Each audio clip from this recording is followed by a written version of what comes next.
I woke up choking on plastic tubes and the taste of copper, staring at a ceiling tile with a crack shaped like a lightning bolt.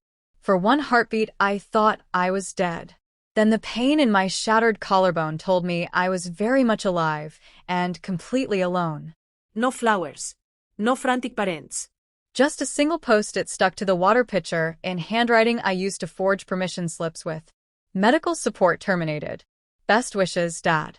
The nurse who found me crying said the bill had been unpaid for 12 days. They were moving me to a county bed that afternoon.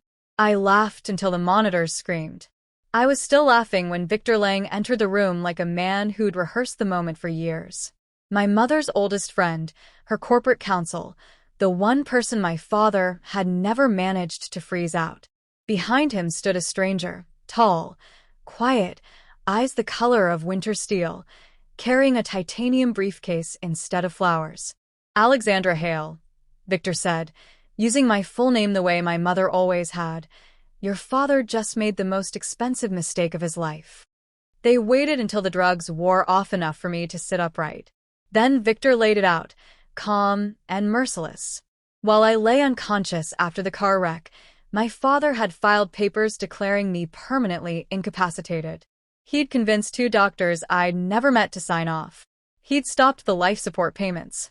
He thought he'd buried me the way he'd buried every trace of my mother after cancer took her. But Mom had left landmines. One clause, buried inside a trust no one knew existed, triggered the instant a guardian abandoned an incapacitated beneficiary.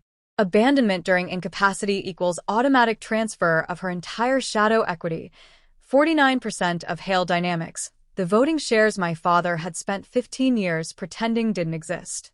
All of it now belonged to me. The stranger, Reed Callahan, never smiled once.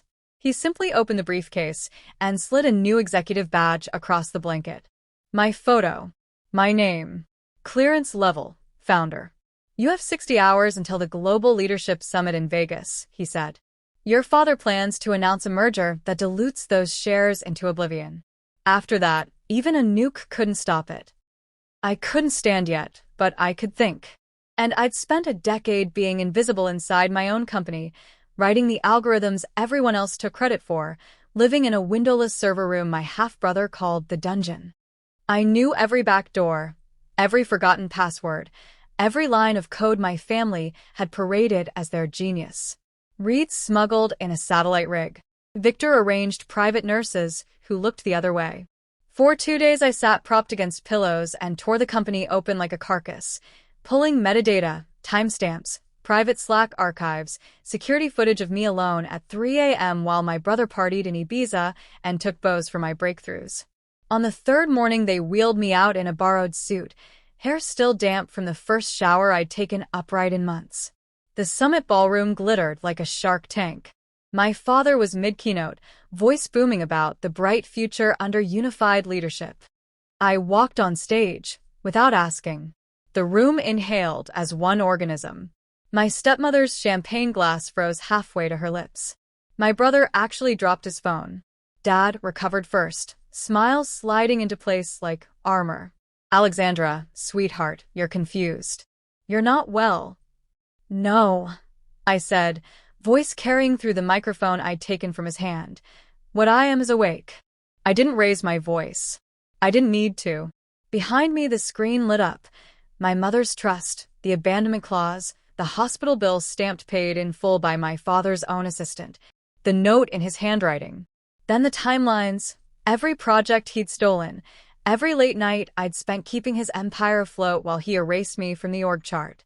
A low rumble started in the back, board members realizing the woman they'd written off as the quiet one had just become the majority owner. Dad lunged for the mic. Security, men and women who'd watched me carry coffee for 15 years, moved to block him instead. One director, I barely recognized, stood. I call for an immediate vote to remove Richard Hale as chairman. Hands shot up like a wave. It took 4 minutes. 4 minutes to undo 15 years of being invisible. When it was over, my father stood in the wreckage of his own stage, mouth opening and closing like a fish thrown on marble. My stepmother was already halfway to the exit, heels clicking a frantic rhythm. My brother wouldn't meet my eyes. I leaned into the microphone one last time. For the record, I said quietly, "The dungeon is getting windows." The applause that followed didn't feel like victory. It felt like oxygen after drowning. Later, in the new corner office that used to be my mother's, I found a single envelope taped beneath the desk drawer.